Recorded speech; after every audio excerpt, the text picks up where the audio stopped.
Hi everyone, welcome to the webinar. Good afternoon. I'm Prath from the Content and Partnerships team at Tokyo Heart Out, also known as TYHO. Joining me today is one of our TYHO therapists, Glenn, who will be leading this session. For those new to TYHO, here's a quick introduction before we get started. TYHO is an end-to-end therapy platform offering high-quality mental health support. This includes online audio and video sessions globally and in-person sessions in Singapore. We've recently made this AMA webinar a monthly series where we explore a range of everyday mental health topics that many of us may relate to. And one that area that often comes up is how couples navigate conflict. In fact, even research shows that how we handle these moments is one of the strongest predictors of long-term relationship satisfaction.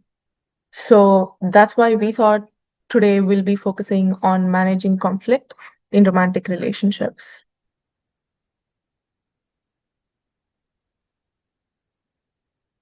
Okay, so before we introduce Glenn, I would like to quickly go through some notes. The session will start with a 20-minute presentation by Glenn, followed by a 40-minute Q&A at the end. Feel free to drop your questions in the chat or share your experiences in the chat, and we'll try to address as much as possible. And at the end, we'll also share a feedback form. It will take less than a minute of your time, so please feel free to scan the QR code and let us know what you thought.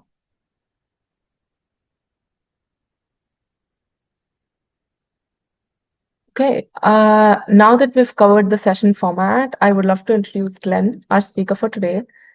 Glenn is an individual and couples therapist here at Tokyo Heart Out with over 4 years of experience in the mental health space. Before becoming a therapist, she had a decade of corporate experience in strategic communication and education. She is also a professional member of the Singapore Association for Counseling, or SAC, and supports clients with a range of issues like relationship conflicts, marriage and couples counseling, personal growth, and more. As someone who's been married for 4 and dating for 14, she's no stranger to the ups and downs of building a life together, despite the occasional healthy arguments. So with that, I'll hand over the stage to you, Glenn. Please feel free to get started and share your screen. Thank you so much, Prath, and thank you everyone for joining all of us here today. All right. I shared my slide with my husband when I showed him, okay, 4 years married, 14 years dating. He said, you better clarify that 14 years is all the same person. Okay, so I just he wanted me to make that very quick clarification, right? So 4 out of those 14 have been married, and we got married on the 10th year mark. So just doing him a solid and making sure everyone is clarified on that. Okay, and yes, I'm a couples therapist with TYHO, and as well as an individual one. So I'm really, really happy to be speaking with everyone here today to just share a little bit more. All right. I have also been known to famously overrun, so I will try my best to not overrun today because everyone's time here is precious. All right, but bear with me, and let's get started. All right, so just gonna take a moment, share my slides. Okay. Okay. Can I just double check everyone just sees the slide? Yeah, excellent. All right, okay. So without further ado, I just wanted to kickstart by sharing what we're going to cover today. And I also want to just, of course, invite everyone to, as Prath had shared earlier, please feel free to drop questions into the chat along the way. I'll try to get to them in the later part of the presentation, okay? So today, I'm really excited to be here to talk about this topic that is very close to my heart. I'm sure, like with a lot of people here, I grew up witnessing conflict that could be very stressful, and definitely has influenced my views on conflict as well, be it from, what we watch on TV to perhaps, sometimes witnessing it even within a family environment, or even just experiencing it for yourself our own experiences go a lot into shaping how we view conflict and therefore how we engage with it. So today, I really want to talk about how we can healthily approach the idea of conflict by framing it properly, and also understanding how we can adjust our mindset towards it, and so in order for us to be able to engage in it better. So these are just some points we'll be covering today. Okay, so now, framing the idea of conflict is really important because it is something that we are going to be engaging in a romantic relationship more often than not, right? So these are some common questions about it. What is conflict? Why does it happen? Why is conflict necessary sometimes? And what does it mean for our relationship? Right. So just really quickly, I want to share that conflict is when there's typically a disagreement or a clash between you and your partner, and it could stem from a difference in opinion, in values, in needs and expectations, and it doesn't necessarily come in the form of a huge argument. It can show up in other ways, like passive aggressive behavior or unspoken tensions, and one important thing to understand is that it is going to happen, simply because we are all unique individuals. So whenever we enter a romantic or an intimate partner relationship, it's important to recognize that we are going to have different needs, different communication styles, and all of this is definitely going to invite conflict at some point, right? So thinking that conflict is inevitable can definitely be scary for some, because people generally don't like to argue. But I will share that sometimes conflict is necessary because it can often represent and communicate an unmet need that is creating some tension in this relationship. So it's usually something that signals to us that something needs adjustment or attention. And it is important that, what it can do is, if engaged in it well, it can help deepen a relationship and even build trust. Because if we engage in conflict healthily, it's very likely we're talking about things that are close to our heart, that matter to us, that have a lot of impact on us. And being able to communicate within your relationship about these sorts of issues built an immense amount of trust. And by doing it, in a way that doesn't further harm the relationship, can therefore create a safer and more honest space to work through a challenge, right? So what does conflict, if there's conflict in a relationship, what does that mean? For the most part, the good news is that it means your relationship is normal, but it also means that there might be needs that are not being met and require some attention. And perhaps it also means that, sorry, I'm just adjusting something. Okay, it also means that we need to be able to understand how to engage in it effectively, right? Therefore, how we approach conflict in itself, the idea of it is very important. The frame of mind that we enter it in can absolutely determine how it turns out. So before we even talk about how we engage in conflict better, let's talk about how we can think about it in the first place. Okay, so, all right. Okay, so I want to talk first about the common misconceptions that people tend to have about conflict in the first place, right? Number one is a very common one, that happy couples don't fight, right? And this is something that always comes up in the therapy space itself, when I'm talking with clients, that one of the goals that is often highlighted to me is that, oh, we want to stop fighting, we don't want to fight at all, right? And I will share very realistically that unfortunately this is not an achievable goal, because all couples are going to experience conflict at some point, right? The key difference is in how the conflict is navigated. Okay, so the next misconception is that conflict tends to be loud and explosive. It's usually this big blowout that happens between the couple. And I want to share that is of course not true. Not all conflict comes in the form of a loud and explosive argument. As I shared earlier, conflict is when there is a clash, and that clash can show up in more subtle and softer ways, like withdrawing or ignoring your partner, also known as silent treatment, right? Dropping passive aggressive comments, or a snarky comment, right? Or even chronic avoidance of an issue, right? These are also types of conflict that can definitely lead to emotional disconnection, which is, of course, not great for a relationship, right? And this also leads us to believe, these sorts of misconceptions lead us to believe the third one, which is avoiding conflict keeps the peace, right? I think we are often taught that, okay, don't fight equals better, right? But that is simply not true. Avoidance means that all avoidance means is that we're not talking about it, right? And if we're not talking about it, we don't actually give ourselves the chance to address something important in a way that is actually helpful. And the longer something is avoided, the deeper that disconnection tends to grow. So I just want to share an example, right, of uh, how these three particular misconceptions can lead into a very real world situation, right? Where basically I previously worked with a couple who had not talked for more than a year, right? And was still living together, of course. And just to give you, not they don't know how long 1 year is, but just to give you some measurement of time, right? We are currently approaching the end of June. So if you're in a romantic relationship, I just want you to imagine from the start of 2025 till now, not having talked to your partner, and that's only the halfway mark, right? You still have the rest of 2025 to go to not engage.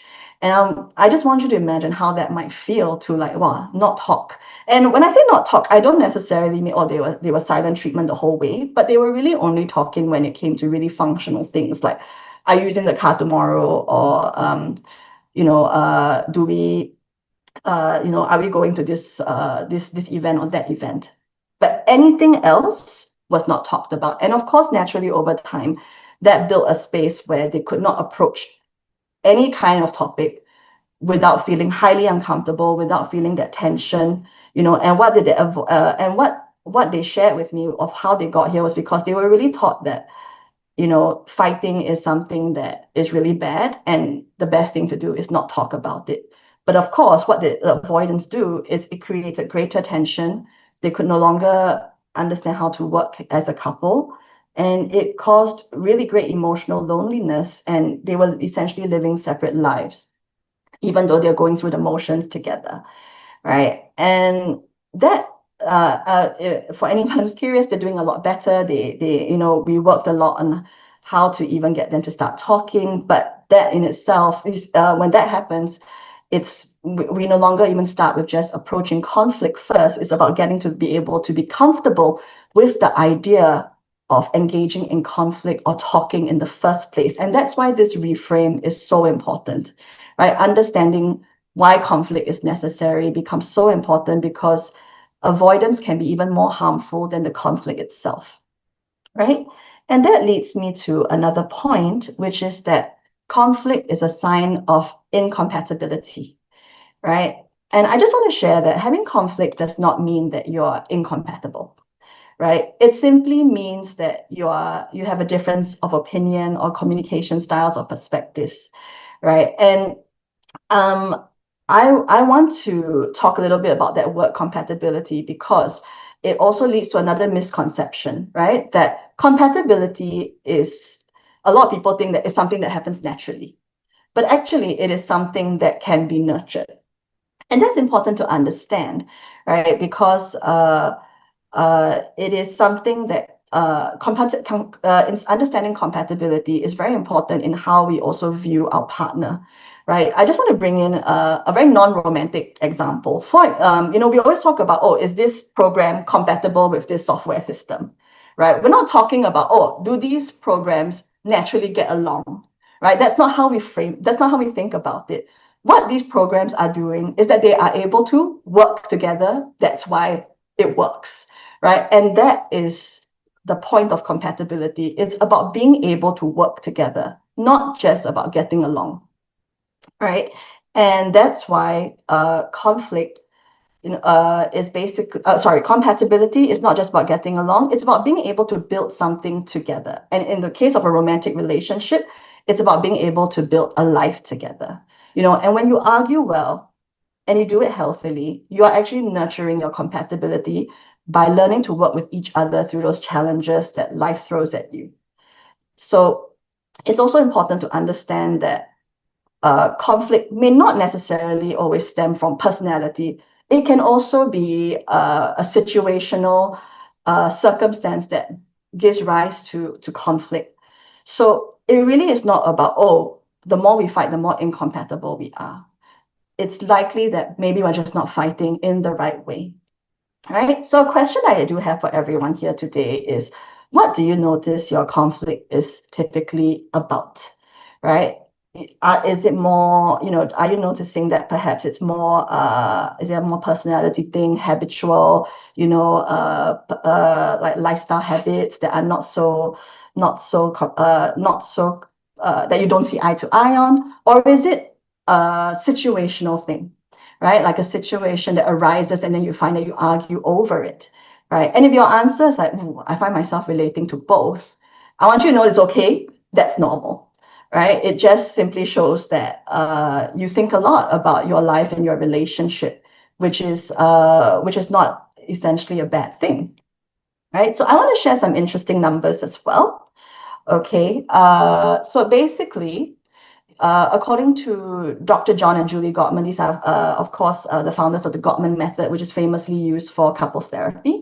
All right. And they do a lot of research. And what their research has shown is that basically 69% of conflict is perpetual, meaning that there are lots of ongoing issues that never fully resolve. And that's because these are differences that exist between couples that may never fully go away, such as habits, preferences, personality types, right? And I understand that that statistic may be a bit scary, but again, if you find yourself relating to, sorry, before I get there, right? Another common complaint that couples have, is that they're coming in having the same fight over and over, right? That in itself is an example of perpetual conflict, right? And if you find yourself relating to that, I do have some good news. This is more common than you think. And it doesn't mean that your relationship is broken. It simply means that we are having a perpetual conflict situation, right? But that doesn't mean that it's not frustrating to engage in it, because no one likes arguing over the same thing repeatedly. However, I will share that again, the good news is that even through perpetual conflict, it is always going to be about management, which is what we'll talk about later on today. Okay, so another interesting number is that couples who never argue reported a 35% lower relationship satisfaction level than those who do.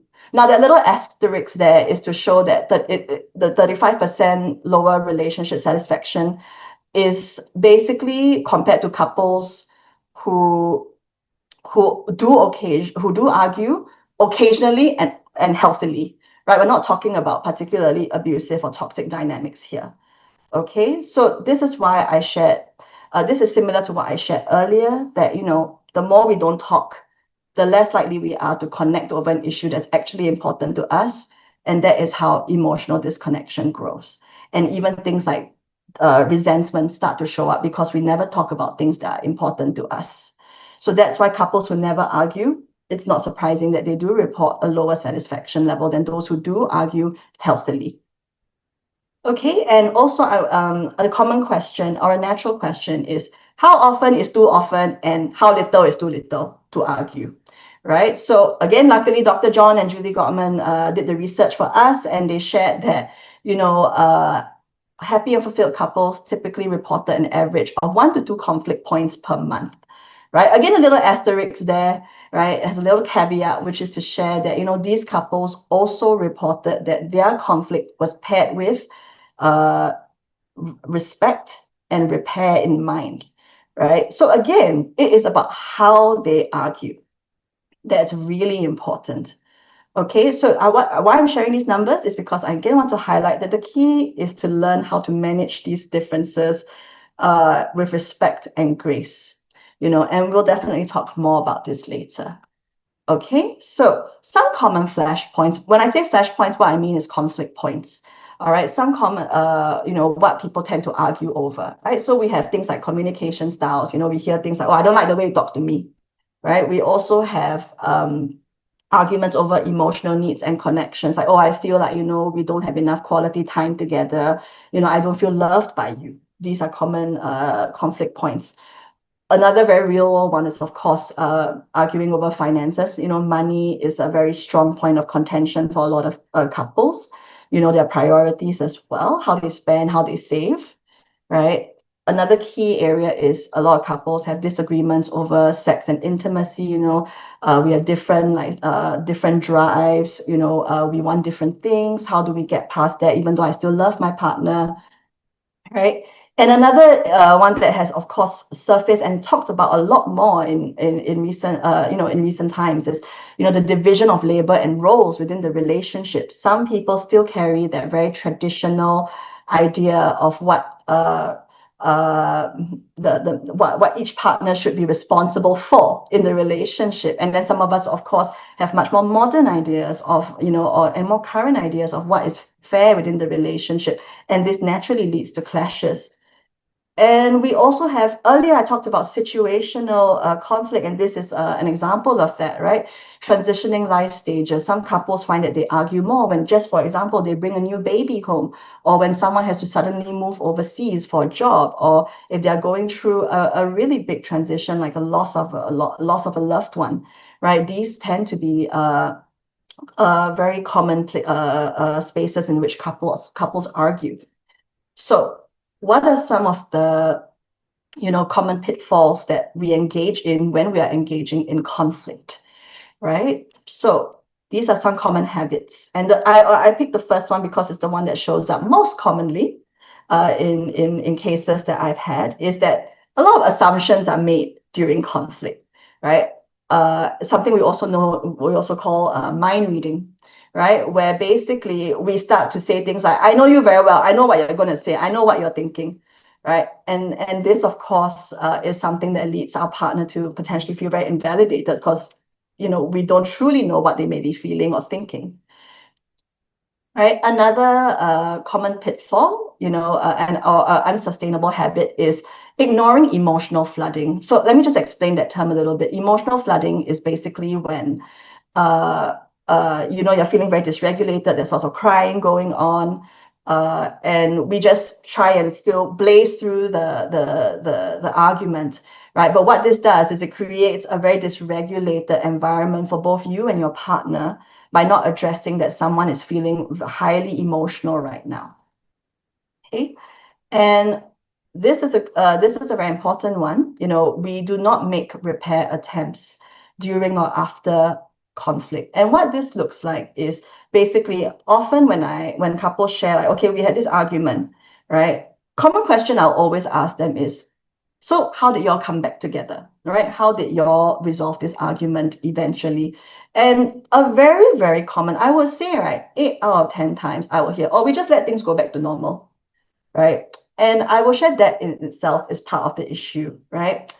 Letting things go back to normal is basically the same as, like, you have a deep cut somewhere on your arm, and then you just use your sleeve to cover it up, right? And then eventually the cut is going to stop bleeding. But if it's not properly taken care of, if there's no aftercare, you don't check the wound for dirt, for grime, or whatever, it's going to get infected, it's going to fester, and it's going to come back even worse next time, right? Because essentially, repair is about tending to that wound, right? It's not just hoping that the wound eventually closes up and heals by itself.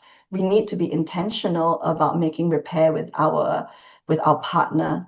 So this is something that a lot of couples forget, that they need to be intentional in coming back together as well. So this one, I'll talk a little bit more in detail very soon, but basically taking on a combative approach, feeling like it's you versus your partner, right? And it becomes a situation where we are going head to head, as opposed to it's both of you trying to manage a situation or a conflict situation together. And the last one that I'm sharing is engaging in the 4 horsemen. This is from Gottman Therapy, where they've identified 4 very common behaviors that lead to deeper emotional wounds, which is showing up in your fight with defensiveness. Oh, I'm not like that. You didn't. What you're saying about me is very wrong, right? Or stonewalling, which is where you do a complete shutdown and you don't respond to anything that your partner says. Basically it's like talking to a wall, which is a very extreme form of avoidance, of course. And then contempt is a very serious one. It's when we basically are not showing respect to our partner during a fight. We engage in things like name calling, we roll our eyes at them. We basically show them, you know what, I don't care about you right now.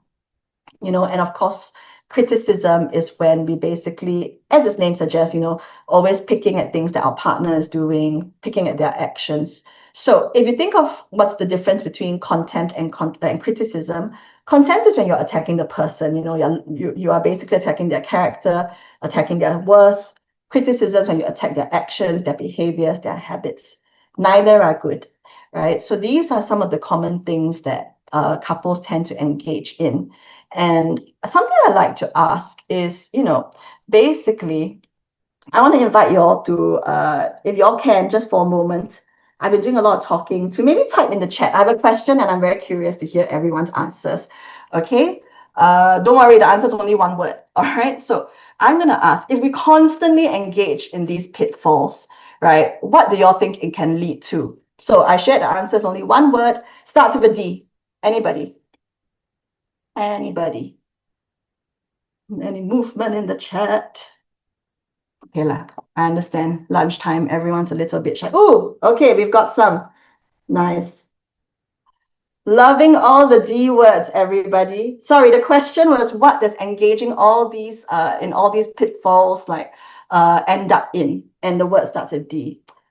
Well, you are so much more creative than me. I honestly thought there was only going to be one answer. Okay, but love it. Okay, you're all right, you're all right. I'm just gonna rattle off some. There's divorce, disdain, despair, destruction, doom, dissatisfaction. There's one that says death. Okay, maybe not, all right, hopefully not, right? But okay, thank you so much for sharing. I want to share. A few of you got it right. I purposely didn't read out your answer because I didn't want to give it away too soon. But what it leads to is disconnection, right? And so for those of, but I want to share all of you are not wrong, with what you are sharing. Disassociation, destruction, right? Lots of D words that are actually very apt here, right? And what I want to share with you all is that these ultimately lead to disconnection. And I will share that disconnection is ultimately much more harmful than conflict in a relationship. Because once we disconnect, that means that drive to try and to reconnect as a couple starts to go down. And that is when a lot of space to no longer work as a team is lost. Right. So we want to be very mindful to remember that that it's not conflict that's the enemy. Disconnection is much more harmful. All right. So therefore, how we approach it is very important. And the frame of mind in which we enter it can determine how it turns out. So remember, it's not you versus your partner, it's both of you versus the problem. All right. So therefore, very important to understand how we should frame ourselves. So we're moving away from framing conflict to now framing ourselves when we want to engage in conflict. So earlier I talked about engaging in combat mode, right? So what is combat mode? It's basically, as its name suggests, it's this fight where it's very me versus you, right? It's seeing your partner as the antagonist or the enemy. Your partner's the villain in your story right now, right? And when we're in combat mode, we focus a lot on who's right and who's wrong, and we are often we find ourselves prioritizing our pride and self-preservation over the relationship. And naturally, this becomes a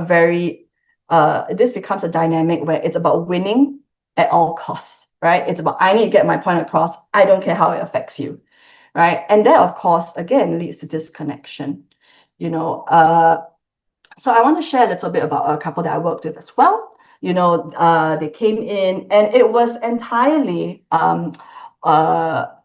this big blame game that was going on. It was, they were just going at each other about how it's his fault that this is happening. He didn't draw boundaries with certain people, etc., etc., etc. And then he's sharing how it's her fault for not saying these things earlier and things like that. So naturally, when we are in combat mode, it's very difficult to, it's very easy to basically start seeing how, oh, I can't stand this person, you are basically attacking me. And that just causes the rift to go even deeper, right? So what we want to do is shift out of combat mode into collaborative mode, right? Conflict is always an opportunity for collaboration. This is something I repeat to my clients a lot of the times, that conflict is about collaboration, not about combat, right? So in collaborative mode, it becomes a we issue, right? Seeing each other as teammates. We are all fighting for the same thing, which is the health of this relationship, the longevity of this relationship, right? The fulfillment we get from it. And right now, what we are doing is we are teammates having a disagreement, right? And collaborative mode also focuses much more on repairing and reconnecting, right? What is the end goal here? Is it about winning, or is it about finding a better way to connect with my partner, right? And it focuses on seeing how we can resolve these issues together. So it immediately changes that landscape. And I want to show you in a very just a little like framing exercise that I like to do. Okay, so now I want you to think of an argument you've had with your partner. Okay, and imagine you're sitting on the opposite sides of the table, so facing each other, right? And you're arguing over this problem in the middle. I just want you to take a moment to see how that makes you feel, right? It's like, wow, you're just arguing head on. Now, imagine shifting seats and sitting next to your partner on the same side and looking at the problem on the table in front of you, both of you now, and not at each other. All right. I'm curious to know if there are any shifts inside of you when you picture it that way, right? And this is just an example I like to use to frame how collaboration is different from combat, right? Even that subtle visual shift, right, of both of us looking at the problem, right? It no longer becomes about it's you are the problem. It becomes about the problem is in front of us and we need to figure out how we can work on this together. Okay, so that's just a little framing exercise that I like to do. All right, so moving on very quickly into then, once we've framed our mindset, how can we engage better, right? So I just want to share again, it's not about never fighting, right? It's about how we do it. And what we need to, now that we know how we want to engage, here comes the real stuff. What actually happens when we are in the argument, right? We need to learn how to manage dysregulation, communicate reflectively and mindfully, and learn how to engage in repair. Okay, so a lot of people are wondering, like, I think a hot topic is always about wanting to have more emotional regulation, and that's a positive thing, right? Because when we are dysregulated, what happens is we get reactive, right? Because when we are dysregulated, our nervous system is overstimulated, it's in overdrive, right? And we are feeling lots of things, our hearts are racing, our palms are sweating, and we become more reactive simply because our nervous system is no longer comfortable. And what happens when we are dysregulated and reactive is we are unable to think as clearly. I'm not sure how many of us have experienced this, but I imagine it might not be uncommon that when we get angry and upset and dysregulated in an argument, our thoughts all start to jumble together and we no longer can say things as clearly as we would like because we're already not thinking very clearly, right? Our stress levels are high, our cortisol levels are high when we argue, and that is something that absolutely contributes to brain fog when we argue. Okay, and then what happens when we are not able to think clearly? We start saying things that we don't mean or are hurtful to our partner because simply we're trying to get all these feelings out at this point. We're no longer focused on the argument, right? And when that happens, we become trapped in the problem and we hyper focus on how bad we feel. How many times have you all caught yourselves thinking, about, oh, this has been going on so long, this feels so bad, right? Why are our problems never solvable? And we just hyper focus because we are stuck in our dysregulated mode, right? And that leads to emotional exhaustion. I just want to share very quickly about, this couple who had a fight in their car on the way to a hotel that they were going to stay at, right? And I will share first of all, cars are one of the worst places to engage in a fight in, okay? So as much as possible, try not to do it, right? But they were already trapped there in the car and they were screaming at each other. They had parked the car. Hotel lobby was like 100 meters away, right? And at this point, the wife was like crying and crying and crying and saying like, look, can we just stop, right? I need to stop right now. And can we just go and check in first? But her partner was just continuing and saying, no, no, no, we got to do this now. We got to do this now. But at this point, the wife was unable to continue in this discussion. And she sat in the car for 20 minutes just crying, no longer productive anymore, right? Because she's highly dysregulated. And so is her partner, truly. He is also at that point where he's very angry, right? And very confused as to why are you crying? But we're talking about this now. So this becomes, it's not nice to start any holiday that way, right? And what we want to do is recognize that what we can do instead in that moment is, for example, normalize pausing during conflict, right? To be able to say, hey, I need a break, I can't do this right now, right? And it's important to be able to create that space for each other to breathe, right? When we are dysregulated, we need to be able to regulate ourselves so that we can come back to this argument in a better headspace. And how we can do that is by practicing regulation and self-soothing. And this is something that's very interesting. I also always throw this to my couples and ask them, so how do y'all regulate yourselves? How do y'all soothe yourselves? And a very common answer is actually, I don't know. I don't do that, right? And that explains a lot because we're not used to doing that. Sometimes we're not used to doing it on our own, let alone when we are already in a fight. Right? So this is something that is very common. So I want to share what we can do when we pause, right? First of all, important to call a timeout when you're feeling dysregulated, right? And saying, hey, I need a minute, maybe 5, maybe 10 minutes, because I really just need to calm myself back down so I can talk about this, right? And it's very important that we be respectful of each other's needs to take a break from the conversation, right? Everyone deserves that time and space, just like that couple in the car, right? If there's no space given, it is just full on meltdown at that point, and we cannot take this conversation in the direction that it needs to go, right? So what we want to do is be able to understand that, okay, a break is normal. That's why I use the word normalize, right? It doesn't mean that like, oh, there's something wrong, this is going to prolong the fight. It is something that is absolutely necessary sometimes to be able to take a break. And in order to help build safety, we need to also commit to returning to that conversation peacefully, right? This helps each partner feel safe. It doesn't help if the other partner is feeling, oh, you're just going to ditch me from this argument, right? And we're never going to come back to it, because that's another thing that always happens, right? Is that, oh, this person, they always say they want to stop, but then they never come back to it, right? And then I'm just left feeling this way. So we want to remember that we need to commit to returning to that conversation out of respect for our partner's needs as well, right? And this is something that helps our partners, both partners, feel safe. Okay, so people always ask, okay, so during this 5 to 10 minute break, what should I do, right? Because I'm still very angry, right? And I'm still crying. What should I do? So what we want to do is prioritize focusing on resetting your nervous system, right? Practice some deep breathing. As I shared earlier, your nervous system at this point is likely to be very dysregulated, so we want to reset our nervous system through some deep breathing exercises. So those numbers that you see there, right, they're not math problems, okay? The first number represents the number of seconds you inhale. The second number represents the number of seconds you hold your breath, and the third is your exhale. So 4 by 4 by 4 is basically, it's this thing called box breathing. It helps to reset the nervous system. All right, it's you breathe in 4 seconds, you hold your breath 4 seconds, you exhale for 4 seconds, and you do repeatedly until you can feel your heart rate slow and that you can feel some clarity coming back. All right.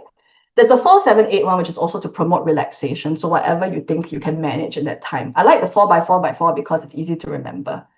Okay. So the next step is to, again, similarly about, just helping your nervous system reset, is to refresh yourself, right? Drink a cold glass of water, splash water on your face, listen to something calming. Basically, focus on helping your body come back to a normal state. Because if you're physiologically heightened, emotionally and mentally, you're likely to be stressed as well. So these are all strategies that we use to calm ourselves down. And finally, once we're able to do that, it's important to reflect. Okay, right, reflect on what just happened and think, what do I actually want to convey to my partner now? Right now that things have calmed down a little bit, and also to perhaps think, how have I been contributing to the dynamic? Right. I will share this as our own personal story situation with my own husband. Whenever we argue, I tend to be the one who sometimes gets louder and like shoutier, and then he's remaining most of the time really calm. And then when I ask for a pause, I go away and think, why am I getting so shouty when he's so calm? Right? Why am I raising my voice?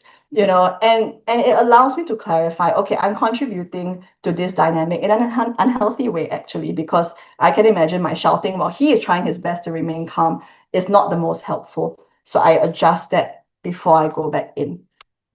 Okay, so this is an example. These are examples of what you can do when you are pausing during conflict. All right, so that you can better return. Okay, now the next thing is that we can do as well. So this is under the repair and reconnection umbrella. How do we repair? How do we reconnect with our partner, even in an argument? So a very straightforward way is through verbal repairs, right? So verbal repairs are now it says up there intentional because it is something that we have to want to do, right? It is it helps us to de-escalate the argument. It helps us acknowledge each other's feelings and take responsibility for our actions.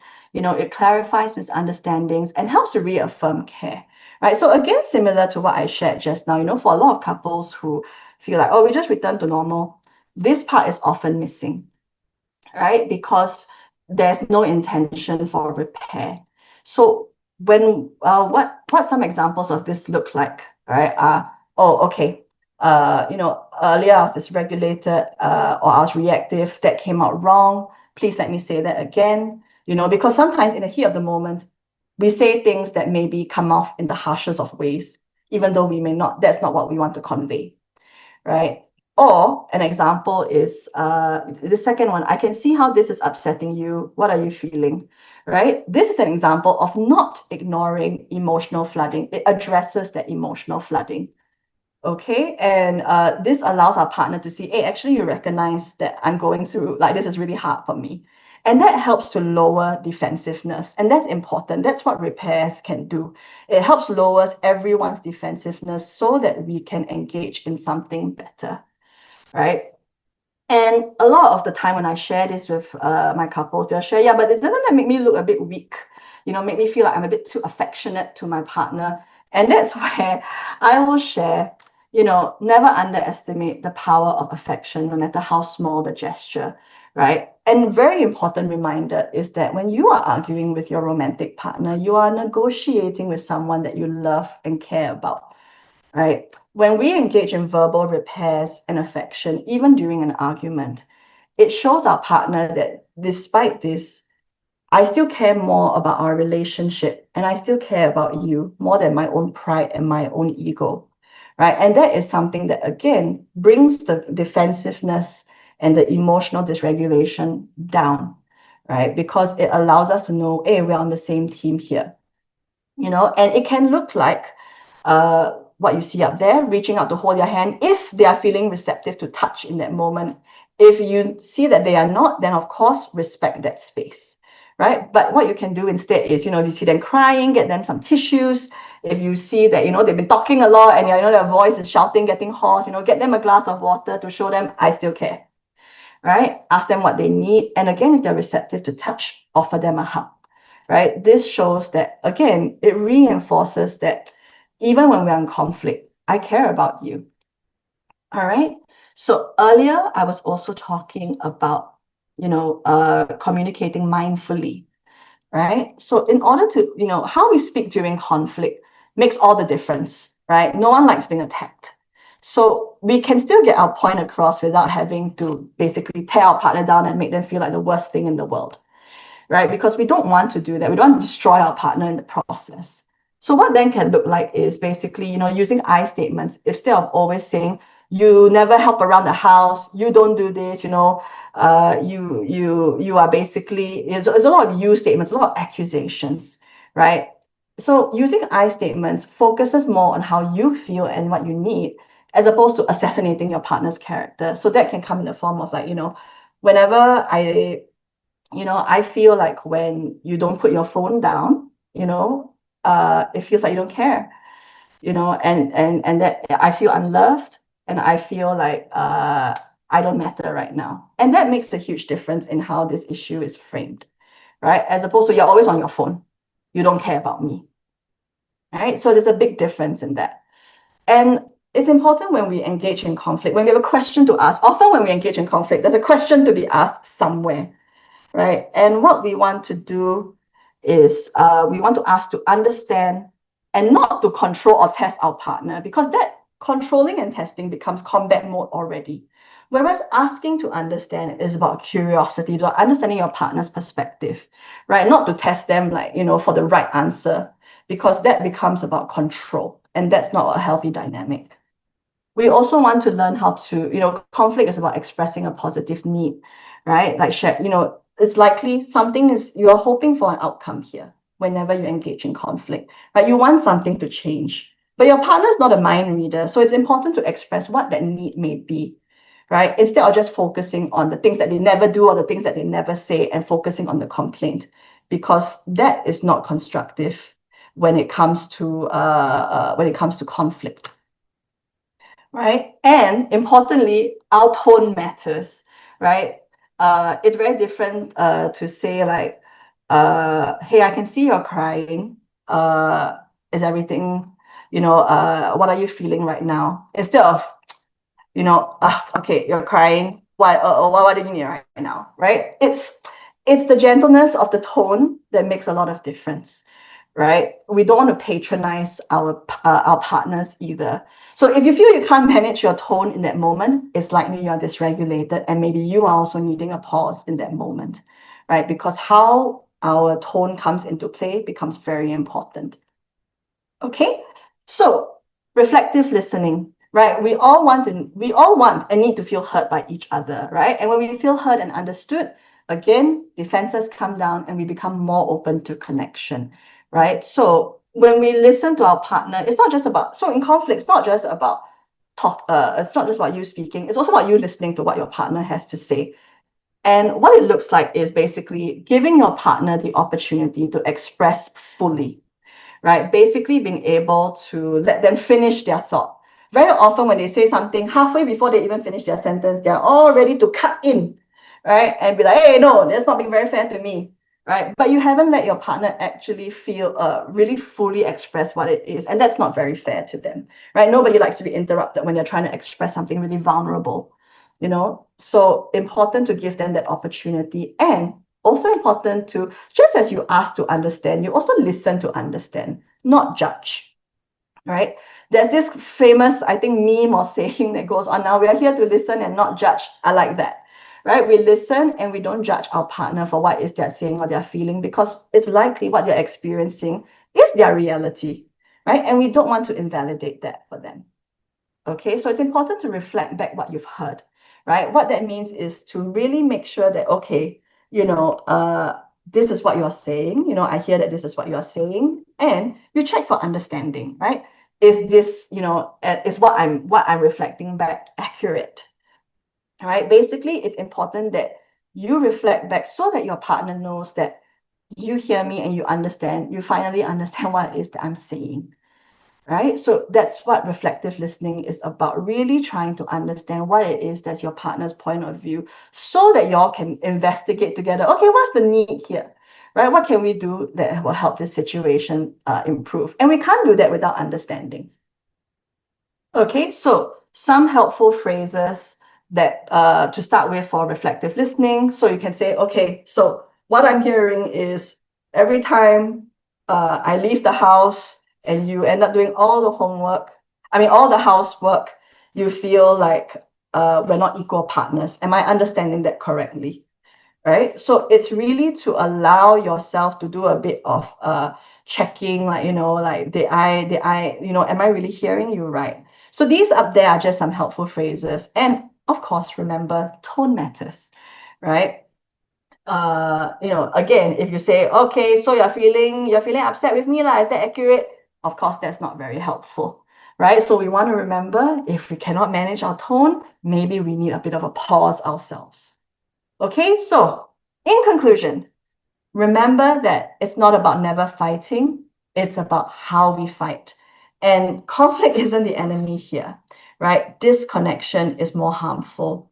So I want to share, if there's anything that y'all take away from today, is to remember that conflict is an opportunity for collaboration and deeper understanding, right? And the better we engage in it, truly the deeper our connection can be, because we really are talking about things that we wouldn't really necessarily feel safe talking about anyone else. And this is our life partner potentially, right? So we want to be able to talk about these things. And the more emotionally connected we are, the likelihood of this relationship being really long lasting and fulfilling is that much higher. All right. So thank you so much. And I overran, but I'm going to hand the time back to Prath. And thank you so much, everyone, for just participating and listening and hearing me out.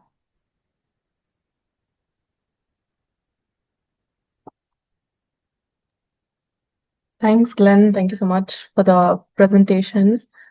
Let's quickly move on to the Q&A section. Let me share my screen 1 second.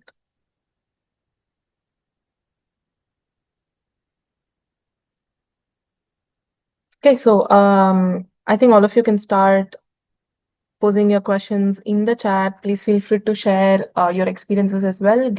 I will be reading out the questions for everyone's benefit, and Glenn will be taking each of them.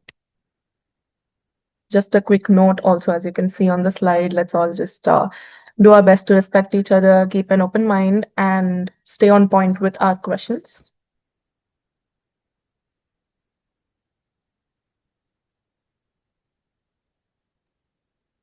Okay, so I've got a really lovely question here.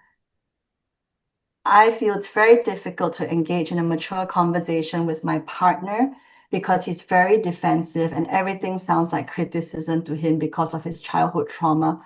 What can I do to explain to him we're on the same side? All right, that's a really lovely question. Thank you very much for asking. So I will share that this, of course, is a bit more complex, right? Now we've got someone who is dealing with someone who has childhood trauma and is very likely to see any kind of conflict as criticism or an attack.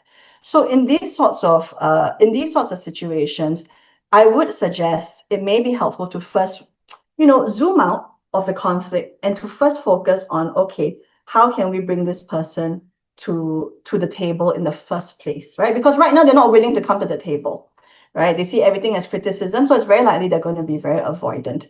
So it's really about asking this partner, okay, what can we do to help you feel a bit more safe, right? What are some things that, that I have said that may be really cutting or really triggering for you? Because I want us to be able to talk about this without hurting and re-triggering your childhood trauma, right? And I also want to share something on this point, right? That it's very important to recognize you're also not your partner's therapist, right? You are not necessarily equipped to fix, and neither is it always healthy to try and fix that trauma for them, right? So it's important to understand what it is that you are dealing with here, and if it's a point where the trauma runs so deep that they can't engage at all, then it's very likely this is a signal that your partner needs more help than you can offer in your capacity as their romantic partner, right? So I would say in this particular case, it really is about seeing, first of all, does your partner need additional support? And also understanding what you can do to support your partner by conversing with them and letting them know that you really are here, gentle touch of the hand to let them know that I'm here and I want to understand this with you. I want to talk about these things, but first I want to help you feel safe in this environment. So that is something I would focus on. Okay. All Thanks, right. Glenn. We have another question on the tone. So this Just person is asking, what if you're already cooled down, but the moment mm, you start talking about it, then the tone again becomes agitated? How long do you have to wait, and how do you have to manage the tone when, like there's up and downs? Okay, so I will share that first of all, it's a really great question, right? Sometimes, well, we go straight into that mode, right? Where we feel okay, we've cooled down already, but the moment we start talking, boom, the anger is back up and the tone can't be managed, right? So I would suggest this may be helpful to consider, you know, when it comes to regulation, right? It can be tricky because in that sense, understanding how we are affected in that argument is also very important, right? What is it that is continuing to trigger that tone? Is it because you feel that, I'm still not being heard by you? I'm still not, what is re-triggering this tone after you've calmed down, right? So it may be important to examine what it is that is continuing to trigger that feeling within yourself, that anger that is continuing to rise, right? And addressing that first, right? And I will share now. I want to share something important, that it is also important to remember that we're all human. Number one, we're not always going to have the perfect, we're not always going to present ourselves perfectly 100% of the time, right? But what's important is that we want to try, right? So it may be helpful to share with your partner also, like, okay, look, I want to talk to you nicely, but I'm feeling like there's some resistance there. Can you help me understand this? What do you think is happening for both of us? Right? It may be helpful to just be to open it up as well, and not try and, like, wow, make yourself this machine that can be super regulated all the time, right? Co-regulation is also important. When I say co-regulation, I mean sharing with your partner what's currently difficult for you and how y'all can help each other with this kind of management, right? Saying that, because they may be privy, they may have a perspective that may be helpful for you as well. Okay, so I would recommend something like that. All right. So I'm just trying to get to all the questions. We have a lot more coming up. I can see that. I can Yeah, see. there's another one. Let me read it out. No Uh, problem. I've been trying to see things from my partner's point of view. They are a disorganized, avoidant person, but it's really hard, and I'm running out of ways to talk to them. How do I know that it's the relationship or us as a couple that's not working out, and not how we can manage conflicts in general? Okay, so that's a good question, right? So sometimes when thank you, Prath. So sometimes when we are engaged in, it is very natural to think that, what if it's not how we're managing conflict, but the relationship or us as a couple? Right. So this is where, of course, I will ask, for both of you first to examine what are your conflict styles, right? And I understand that now, sometimes we feel like, okay, I'm this kind of person, uh, my partner is, I think an example was this organized avoidant, which I will share can be very challenging because there are lots of things going on there, So what I will share is that it is about understanding, okay, have we tried, have we tried different ways? And it sounds to me this person who's asking this question has, right? And then it's, of course, about understanding what is it can be helpful to explore what is the unwillingness here, right? What is it there? And again, you're not your partner's therapist. So it may be helpful to, again, understand what kind of support they may need in order to even come to the table, right? So again, it's about understanding, like, is it that this person is really so fearful, and how can we overcome something like that? Right? Does my partner need someone to talk to? Or again, is there a different strategy we can try? So I definitely encourage you all to explore in that direction. Okay, so sorry, I'm just trying to get to everyone's questions as much as possible. So someone else asked, you mentioned compatibility can be nurtured. Does it mean like we're tweaking ourselves so we can be compatible with each other? But what if we're afraid of losing ourselves or changing ourselves too much? So that's a very good question. It's one that I often get as well. It's like, oh, I don't want to change too much for my partner, right? And that's a natural instinct to have. It is, of course, important to retain your individuality, right? And it's not so much about changing yourself, your core being, but it's also about understanding that perhaps there are different ways in which we can, there are certain blind spots in which how we are managing the conflict in itself, and we want to explore what are different ways. Sorry, I'm just thinking how I want to phrase this, right? Give me a moment. So we want to explore what is it that's ultimately going to be helpful in a way that both of us can also acknowledge is still true to us. We don't want to engage in self-abandonment, right? Self-abandonment is when we ignore all our needs and do something in service of the other person. So we want to make sure that, hey, are my needs also being addressed here? Because remember, in a couple, when we are engaged as a couple, we want to acknowledge that everyone's needs are important, right? So how can we find a way? So again, compatibility is about finding a workable solution that allows you to work together, not so much about changing your personality, right? And sometimes I will share there are certain changes that are potentially positive, right? Just for example, we have sometimes someone who has a particularly unhealthy habit, right? Of always, engaging in name calling, just for example, right? And we want to recognize that that behavior is simply not helpful, and that is something that we should work on. So again, it's not about abandoning yourself, but realizing how some behaviors may be working against something that you actually want, right? And again, it's about understanding, what do you want here? Do you want this, are you looking for this relationship to work out? Are you all looking to work through a certain issue? And how can we work towards that in a way that still feels true to us? Okay, so I will share, it's not about self-abandonment, but understanding what it is that you all want and working towards that. All right. Thanks, Glenn. Are you good to take a couple more questions? Because we have a lot coming up. I can see that. Okay, I don't mind taking a couple more. Yeah, I mean, as long as everyone's okay to hang in there a little bit more. Sorry, I know it's on me. I overran a little bit. Okay, We have so I think, a couple of questions on avoidant personalities. So this mm, person's saying that their partner is a heavily avoidant partner and doesn't initiate conversations or communications on their own, and this person feels that it's painful to be the only one to speak up mm. their thoughts and feelings. So do you have any suggestions for them? Okay, so I will share that. Of course, it's very painful to feel like you are the only one who is basically raising something.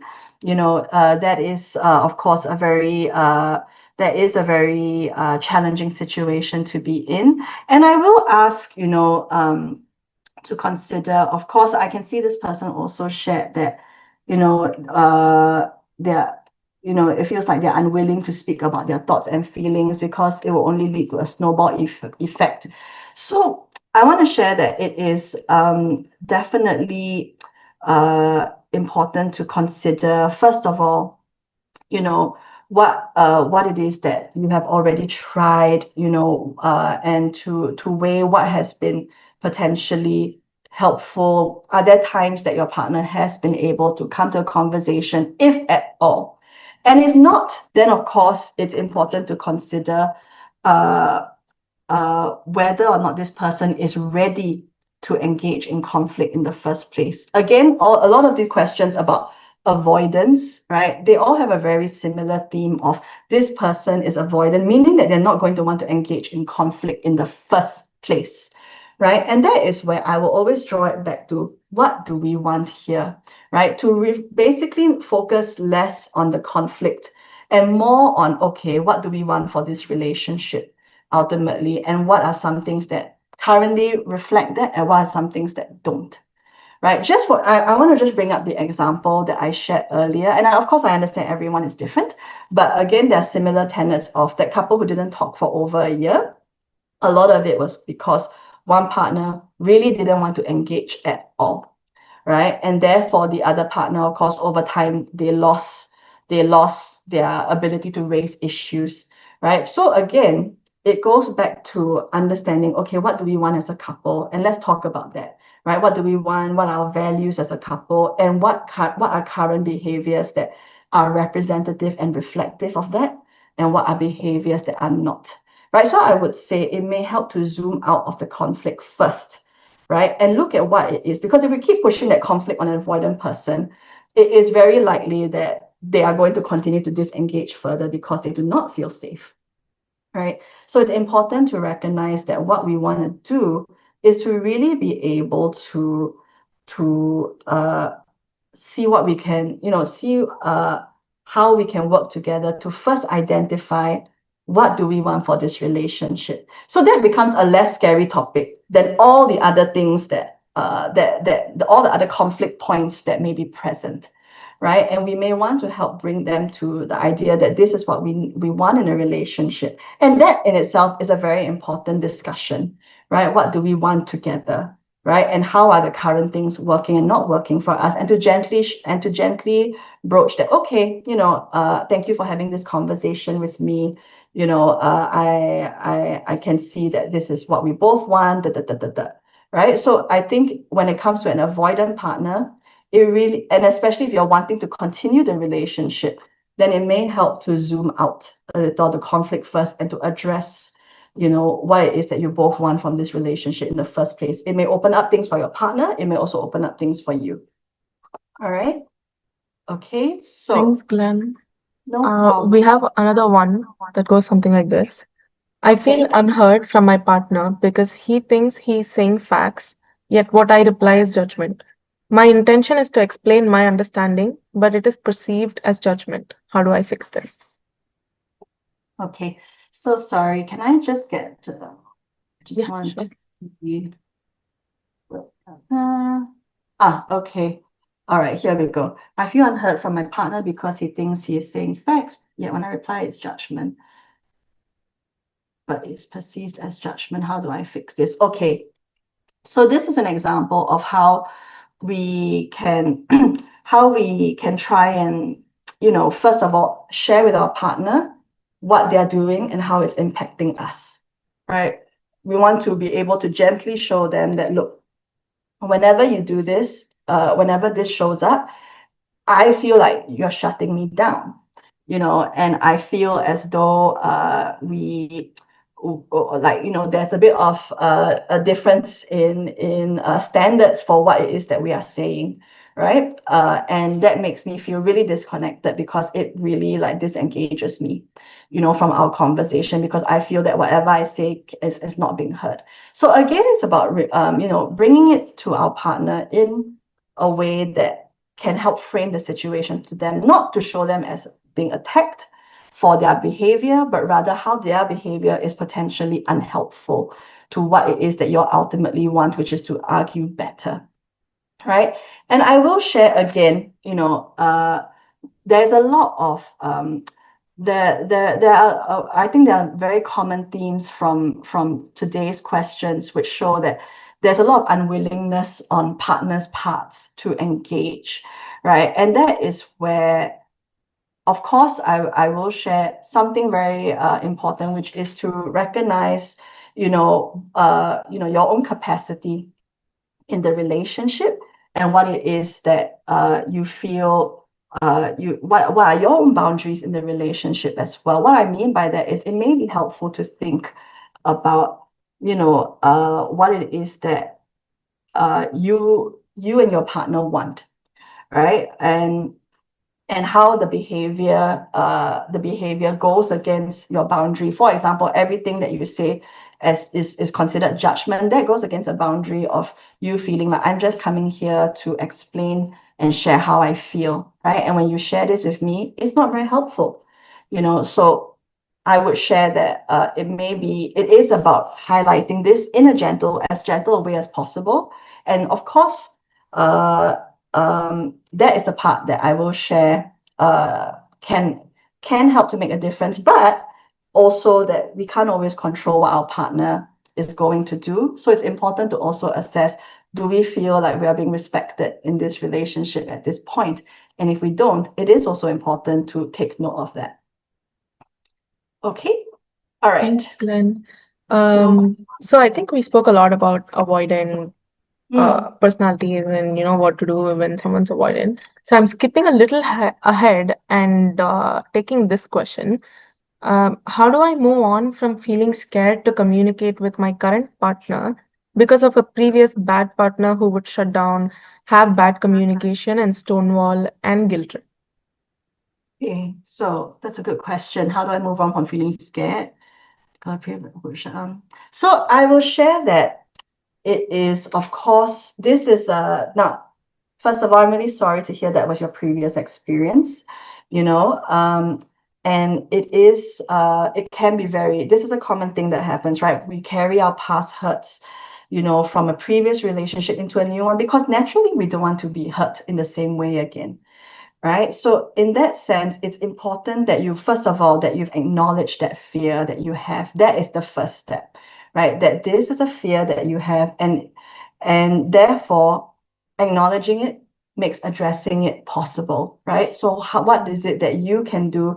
What are your thoughts on basically what can help you feel safer? And it may be helpful to communicate that with your partner, right? What is it that are your own current barriers to that stop you from wanting to communicate with your current partner? And very importantly, to also bear in mind that your current partner is not the same person as your previous partner, right? It's very human to compare, but it's also about remembering that in order to be fair to our current partner, we recognize that they are their own person and they are their own individual, right? But of course, it may help them to know that, look, these are my sensitivities, and these are things that I'm very that I can be quite touchy on, but I'm working on it, right? The fact that you're talking about it and that you're aware of it, it shows that there's a willingness to want to work on it. So I really appreciate that question, right? And I will share that it really is about understanding yourself a little better and also trying to, you know, clarify for yourself the differences between your current partner and your previous partner as well. Okay, so yeah, all right. Thanks, Glenn. Maybe just a couple more before we wrap up. Okay, absolutely. Okay. There's this another question that goes something Mm, like this. My partner is really prideful. He has a belief that he is not always right, but he is never wrong. So he mm. never admits that he's wrong. Each conflict just feels like hell when it happens. It feels like he just needs to win. Ooh, I'm really sorry to hear that. That's a tough one, and thank you for asking that question. So it's tough when we have a partner who it's definitely a challenge when we have a partner who feels like they are always that they are never wrong, which is I'm curious to know the distinction between not always right and never wrong, but um I would share that this again comes down to sharing with your partner how that particular attitude impacts you and further impacts your ability to engage in a relationship like that, right? Because if you are impacted, it impacts your ability to talk meaningfully, to feel connected, So it may be helpful to, again, pick a non-threatening moment. When I say non-threatening, what I mean is like, to share, like, to not bring it out of the blue when they're very stressed, or to pick a good moment to basically share, like, hey, can I just talk about something, right? I want to share that when this happens, this is how it makes me feel, and this affects how when there's no room for negotiation, it affects how I feel about equality in our relationship, just for example, right? And it feels like my feelings don't matter as much as you winning, right? So these are things that may be helpful to communicate, again, about sharing the impact that their behavior potentially has on you, but again, in a way that doesn't necessarily attack them, right? But again, it's about about highlighting how the behavior is not helpful for the relationship. Okay. All right. You, um, would you like to take one last one? This is I can take one last one. okay, great. So, this question goes like this. How can I position myself out from stonewalling to face on what my partner wants to address? What can Okay. this person do to remove themselves? Okay, so I will share when it comes to stonewalling, it usually means that you're probably very flooded at that point and therefore seeking that, that wall-like feeling of, okay, nothing can get in, right? So there is another form of dysregulation, just that it's not the kind that, this dysregulation is a form of shutting down as opposed to acting out, right? So what we want to do is recognize that, hey, when I'm stonewalling, I'm actually very dysregulated, and it may be helpful to engage in uh, some regulation, some self-soothing in that moment. Allow yourself to feel calm, and to also share with. It may be helpful to share with your partner. I'm feeling a bit stonewally right now. I need you to give me a couple of minutes before I can return to this conversation, right? And it may be helpful to then, prepare yourself for how can I, what do I need in order to be able to engage in this conversation, right? It's always going back to what do I need right now, right? What do I need? What do I want? Right? And remind yourself of what it means to engage in this conversation with your partner that they want to address, right? What is it that they are looking for? And is this something that you can engage in right now? So I would say whenever find ourselves stonewalling, it's very likely that we're very dysregulated. So it's important to pay attention to that. Okay, brilliant. Thank you. Thank you so much for answering all the questions, Glenn. And thank you everyone for asking. It was wonderful to see a lot of participation. We're almost done. Before we wrap up, I would like to quickly invite all of you to our next AMA webinar happening on 31st July at the same time as today, 1 p.m. Singapore and Malaysia time. We'll be talking about having difficult conversations at work, including how to navigate power dynamics, regulate emotions, and more. Feel free to scan the QR code at the bottom left to register for your free tickets. You can also take a screenshot of the slide and share it along with anyone who might find this topic particularly helpful. I'll just leave this here for a couple of seconds to let everyone scan. Please stay with us. We have one final slide coming up on the feedback form.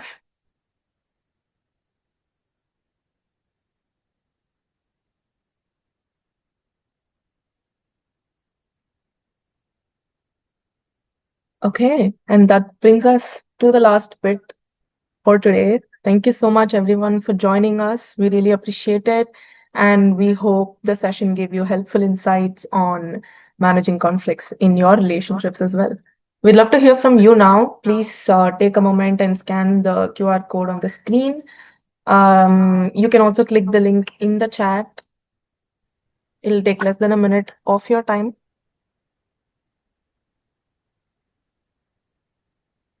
Raf, can I just share something really quickly? Yeah, sure. Yeah, because first of all, thank you everyone for all your lovely questions. Didn't manage to answer all of them, but happy to connect via the TYHO platform with anyone who continues to have any more questions they would like to ask. So I just wanted to share that.